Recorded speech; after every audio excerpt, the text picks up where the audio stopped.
ലൈവിൽ അഭിലാഷും ജിസേലും കൂടി ഭയങ്കരമായ വഴക്ക്, ടാസ്കിനെ തുടർന്നുണ്ടായ വഴക്കാണിത്. അഭിലാഷ് പറയാണ്, ഞാൻ ഇന്നും പറയുന്നു, ഞാൻ എന്നും പറയുന്നു, ഇവിടെ വന്ന് കയറിയതിൻ്റെ അന്ന് മുതൽ പറയുകയാണ്, കള്ളത്തരം കാണിക്കത്തില്ല, കള്ളത്തരം പറയത്തില്ല, കള്ളത്തരം ചെയ്യത്തില്ല, ഒരു വീശലുമില്ല. വീശിയതല്ലേന്ന് ജിസേൽ ചോദിക്കുമ്പം അഭിലാഷ് പറയുകയാണ്, കള്ളത്തരം കാണിച്ചിട്ടില്ല ടാസ്കിനകത്ത്, അതാണ് എൻ്റെ സ്റ്റേറ്റ്മെൻറ്റ്. ഇവിടെ വരുന്നവരെ അല്ല, എൻ്റെ ലൈഫിൽ ഞാൻ കാണിച്ചിട്ടില്ലെന്നും അഭിലാഷ് ജിസേലിനോട് പറയുന്നുണ്ട്. എടി, നിൻ്റെ അടുത്ത് എനിക്ക് പ്രൂവ് ചെയ്ത് കാണിക്കേണ്ട കാര്യമില്ല, ദാ അവിടെ നിൽപ്പുണ്ട്, അവരോട് പോയി ചോദിച്ചു നോക്ക്, അപ്പം മനസ്സിലാവും. അവരോട് പോയി ചോദിച്ചു നോക്കുക, അപ്പം മനസ്സിലാവും അവരെന്താ പറഞ്ഞതെന്നറിയാമോ. എപ്പോഴാണെന്നറിയാമോ, നീ പോയി ഇരുന്നിട്ട് നിൻ്റെ തലയിലെ അത് ഒട്ടിച്ചില്ലയോ, അതൊരു സൗണ്ട് കേട്ടു. ആ സൗണ്ട് കേട്ടിട്ട് ഞാനിങ്ങനെ കൈ കൊണ്ട് കാണിച്ചു, അപ്പോഴാ, അല്ലാതെ വന്ന സമയത്തല്ലെന്നും അഭിലാഷ് പറയുന്നുണ്ട്. അഭിലാഷ് ഭയങ്കര ദേഷ്യത്തിലാണ് ജിസേലിനോട് സംസാരിക്കുന്നത്.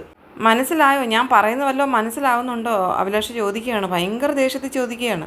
വീണ്ടും ജിസേൽ ഇങ്ങനെ ചോദിക്കുകയാണ്. അങ്ങനെ കാണിച്ചപ്പം അന്നേരം ഉടനെ അഭിലാഷ് പറയുകയാണ്, അവളെയൊക്കെ ഹെൽപ്പ് ചെയ്തിട്ട് എനിക്കെന്ത് കിട്ടാനാ, എനിക്കറിയത്തില്ല, ചോദിച്ചപ്പോൾ എന്താ ഇത്ര ദേഷ്യമെന്ന് ജിസേൽ അഭിലാഷിനോട് ചോദിക്കുന്നുണ്ട്.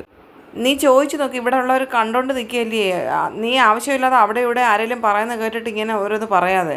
അഭിലാഷ് നേരെ ലിവിങ് റൂമിൽ വന്നിട്ട് ജിഷിനോട് പറയണം, ജിഷിനെ, നിന്റെ ഈ ക്രിമി സ്വഭാവം നീ ഇങ്ങനെ കാണിക്കാതെ, ചുമ്മാ അവൾ എന്തൊക്കെയായിരുന്നു പറയുന്നതെന്നറിയാമോ, ആണുങ്ങൾക്ക് ചേരുന്ന പരിപാടി ചെയ്യുന്നീ, ചുമ്മാ അവിടെ ഇവിടെ നിന്ന് കളിക്കാതെ. ജിസേലിൻ്റെ വഴക്ക് ഇപ്പം നേരെ അഭിലാഷ് ജിഷിനുമായിട്ട് തുടങ്ങിയിരിക്കുകയാണ്. എന്തുമായാലും ഈ ടാസ്കിനെ തുടർന്ന് ഭയങ്കര വഴക്ക് നടന്നുകൊണ്ടിരിക്കുകയാണ് ലൈവിൽ.